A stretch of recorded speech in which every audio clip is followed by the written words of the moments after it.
This man is a good friend of mine. He was in the radio business for over 37 years. He is the founder of Farrell Boy Productions. Please give it up for Freeway Farrell, ladies and gentlemen.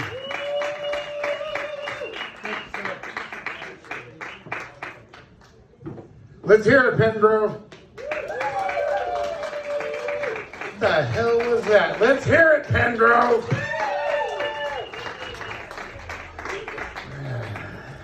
You guys all from here? Unfortunately, yeah, I drove here. I gotta tell you, man, I have never, oh God, driving in California, wow. Wow, I have never wanted to beat the ever-loving hell out of a Californian more than with the body parts of a Washington. Yeah, and made the guy from Idaho watch. What the hell, God, this place is crazy. Good to see everybody here tonight. Good to have Penngrove here. Give it up for yourselves. A tiny little town, man. I stopped at the gas station. I was like, yeah, man, where can I get a sandwich? And the guy there was like, why, you don't got food at home? I was like, no, I'm visiting. He said, why? Well, I have a show here. Oh, bullshit. Yeah, you guys might have heard Anthony said, my name is Freeway. That is my honest to God, born with name. So yeah, my parents were hippies, or translation, my parents did a shit ton of drugs. They had this thing where, or at least my dad did, where you came out and how you were born had something to do with what they named you. So I guess they were having a really, really good night, and I came this close to being named Kilo. Yeah. And then as the night progressed, it kind of went downhill a bit, and I was almost named 8-Ball. Then it became Graham.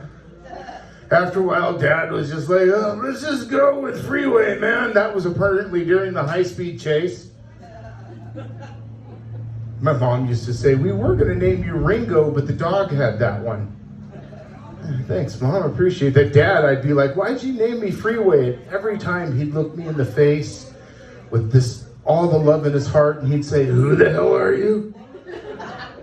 Where'd you come from? Are you one of mine? Dad was a pip. Yeah, my name is Freeway. That is my honest to God born name. I'm a 56-year-old father. Single father. Yeah, no, thanks. Don't apply. No, you really don't have to, because I fucking hate it. I am not a kids person at all. I just never liked kids. You guys like kids? Yeah? I'm sorry. Yeah, I've never been a big fan of the kids. And it's, as you get older, things in life change, don't they? You get to be in your, I'm 56 fucking years old, and things are just getting weirder and changing. Like, my relationship now to things like food has gotten weird. Like, kind of sexual. You know what I mean? Like, I'm at my best sexually when I'm trying to get the pudding out of the bottom of the cup. Because I'm just all,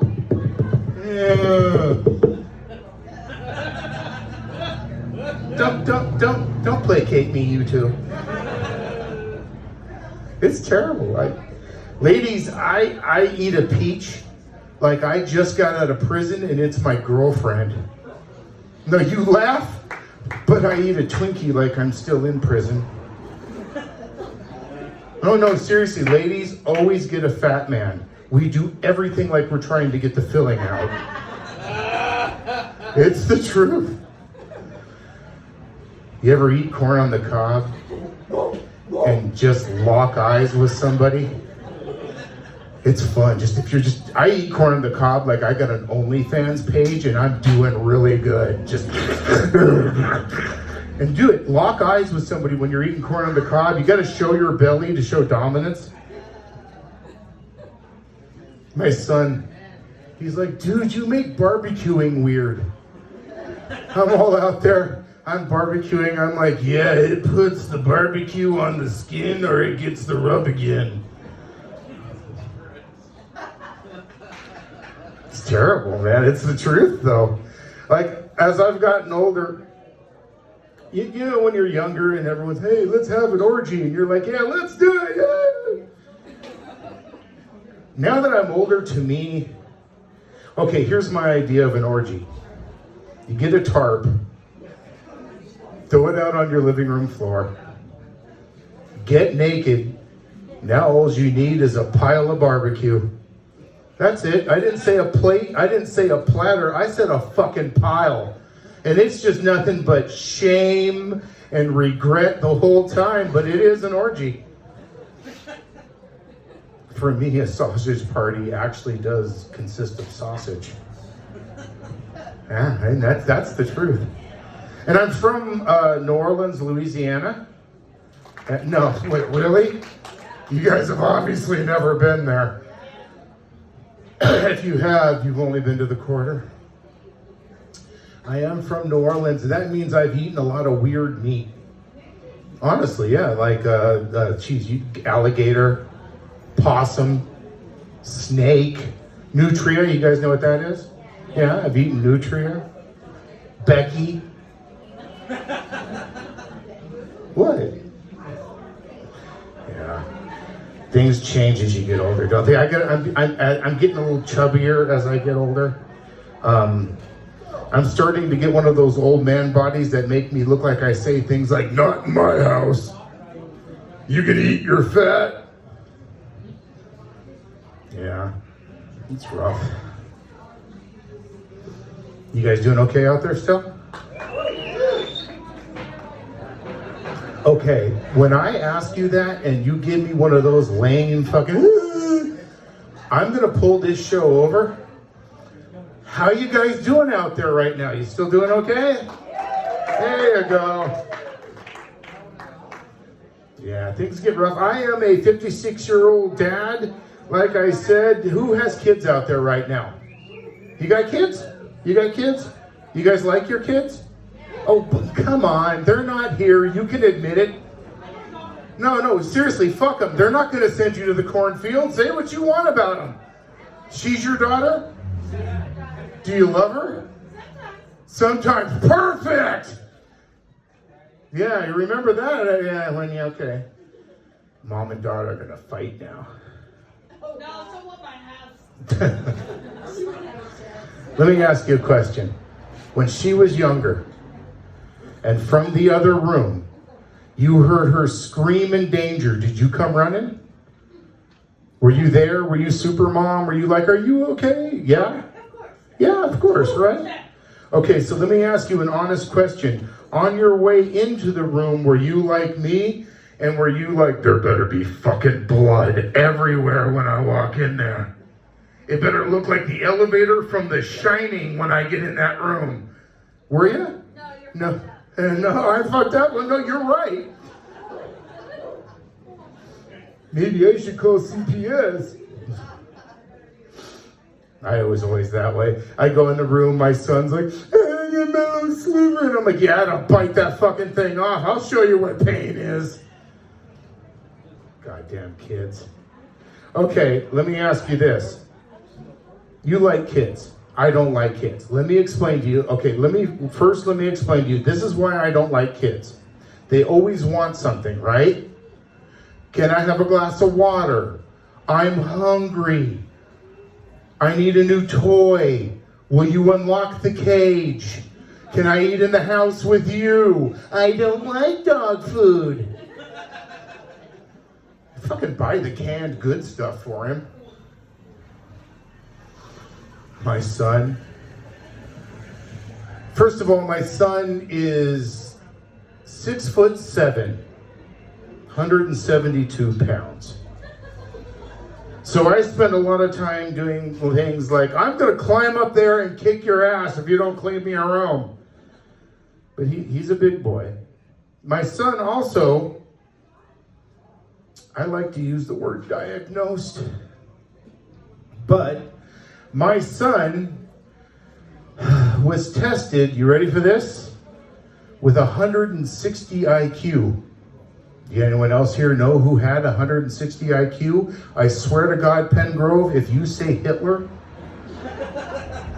I get that a lot for some reason. But does anyone else know who had 160 IQ? Buzz Aldrin. There you go. No. I was aiming more for Einstein, but yeah.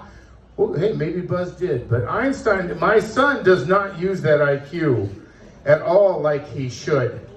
No, not at all. He, first of all, he likes to fuck with me a lot. I was laying on my bed the other night. He came in the room and he laid down next to me and he put his head on my chest. And I was like, oh, I'm bonding with my son. This is awesome. I was like, son, what are you doing? And he looked at me in the eyes and he said, I'm listening to your heart. And I was like, oh, right. What's my heart saying, son?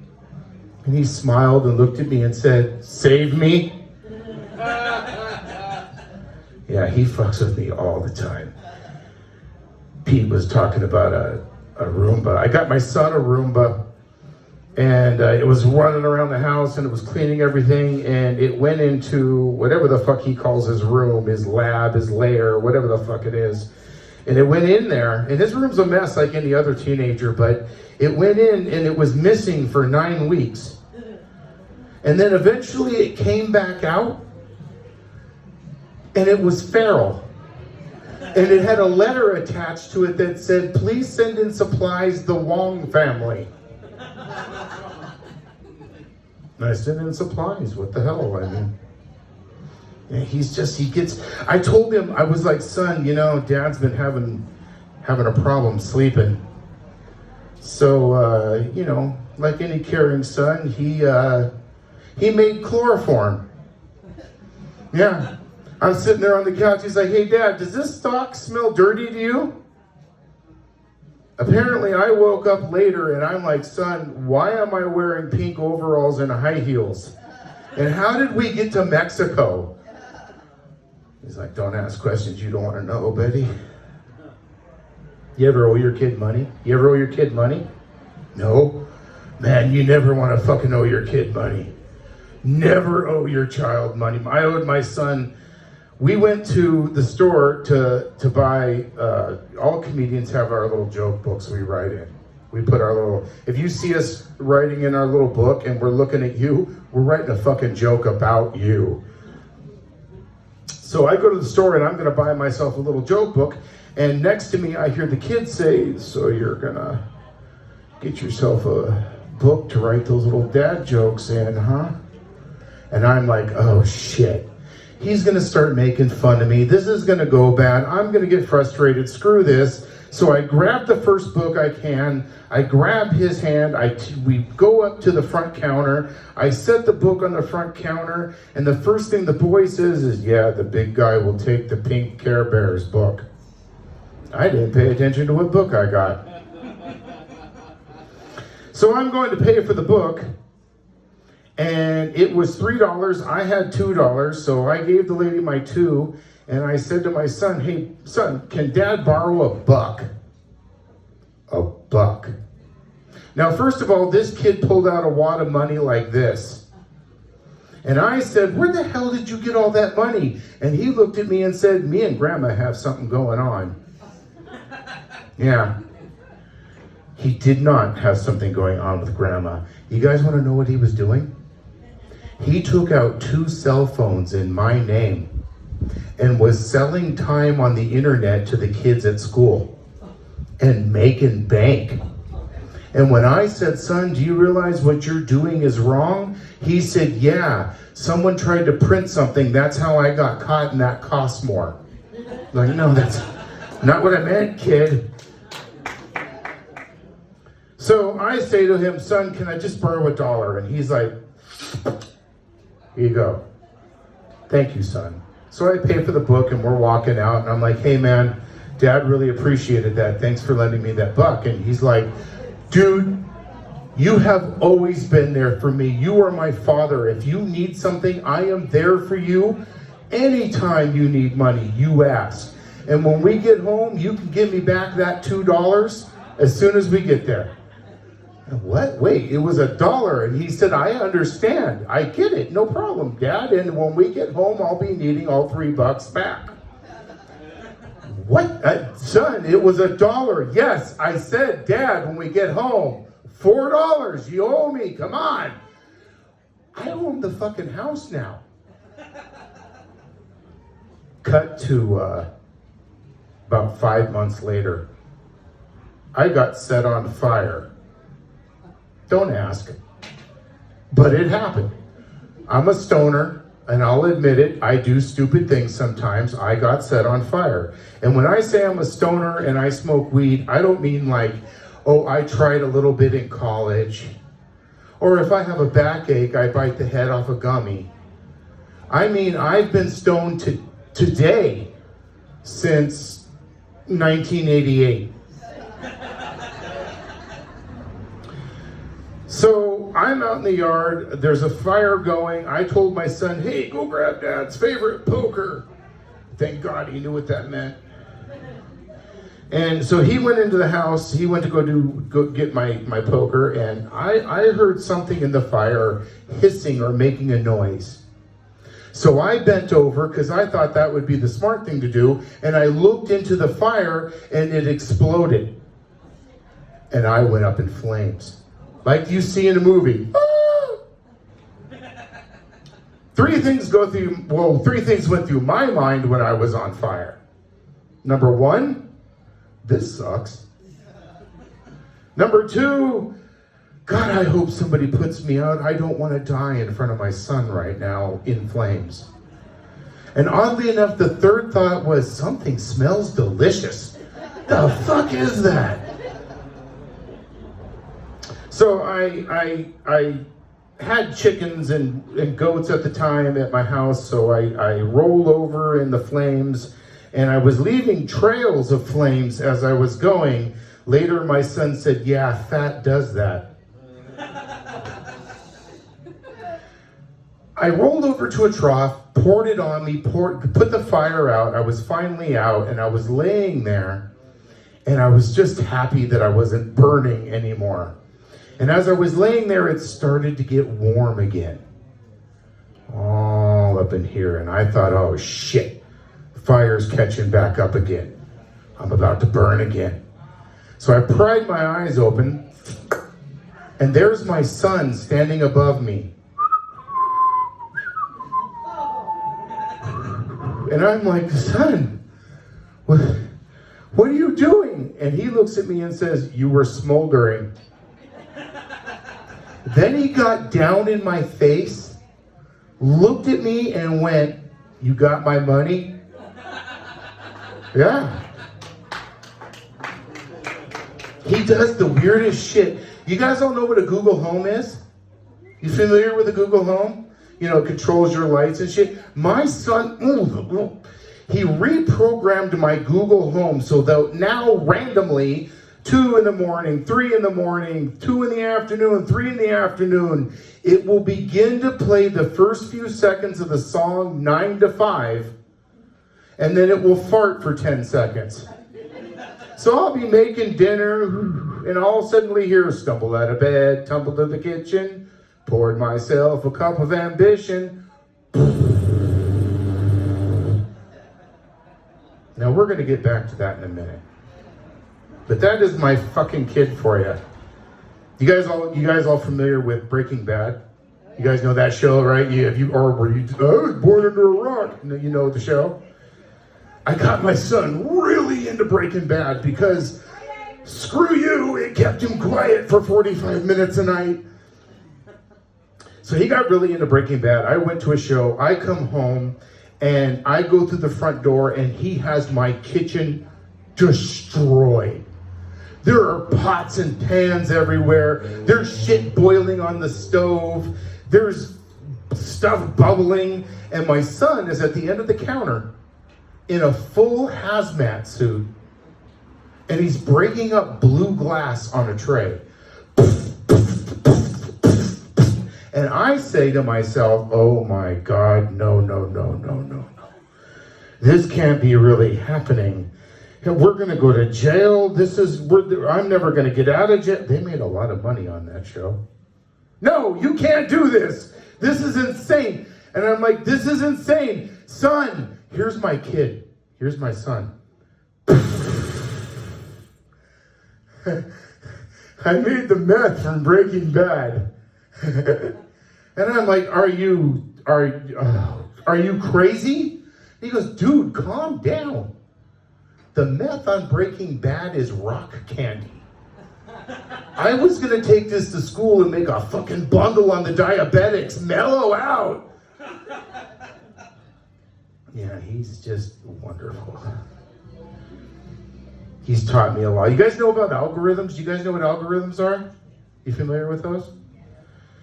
Algorithms are those fun things that, like the dating apps. I don't think I have my dating apps set to the right, because first of all, my Tinder, I get two people. I get a 98-year-old woman who's like, no, I can do better. Yeah, and then the second person I get is myself. Yeah, and I get myself. And here's the really sad part about that. I consider it. Because I'm all like, hey, you look kind of slutty. I bet you'll do anything. You look a little desperate and kind of sad, too. Never decide on myself. And it's funny because algorithms are, you know how they're geared to the commercials on I'm assuming you guys are all on social media. So all those commercials are kind of geared to you, and I get the algorithms know me on mine. I get all the great commercials like, these pants are all elastic. Yeah. Put these shoes on without bending over. These mints will keep you hard. Because apparently I need to be hard and minty fresh. Yeah, fucking. My son teaches me all about these kind of things. He's great for that. I'm going to end you guys with this quick little story about this fucking kid. You guys all familiar with what a CPAP machine is? Yeah? Some of you do, some of you don't? Okay, let me help you here. A CPAP machine, for all of you who don't know, I like to refer to as a self-Dutching oven. Yeah, I learned that on burrito night. But a CPAP machine, what it does is it takes the air in the room and it circulates it through a little machine, and it goes up a long hose and it goes to a mask on your face. And this mask and this machine is used to keep you alive. Because some of us have bodies that have said, when you fall asleep, I'm gonna fucking kill us. Also, a CPAP machine is the wrong time to ask your girlfriend, would you like to have sex? Because everything in a CPAP machine sounds perverted. Watch. Did you let the cat out? See? So I'm sound asleep one night, and I'm talking about one of those dead to the world sleeps, but you're out cold, but you get the feeling somebody's in the room with you and they're watching you. You guys know what I mean? That there's something there. It's usually your cat, your dog, the ghost of your dead grandma. Just, you know what I mean? Something's watching you. And as I'm laying there, this voice is like, you're being watched, and my eyes pop open. And there is my son, standing next to my bed. He has his pants around his ankles, and he has the devil's tube sock pressed against my CPAP machine. And I say, son, what the hell are you doing? Oh, I'm just watching you sleep.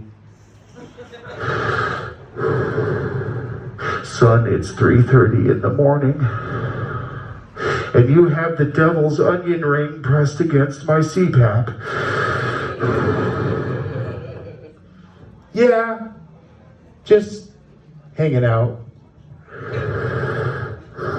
son, I'll kill you. I will destroy everything about you.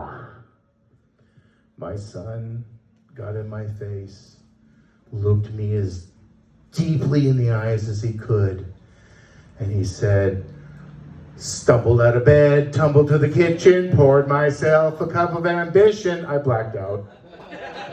Thank you, ladies and gentlemen. I appreciate every one of you. Let's bring our host back up here, Anthony.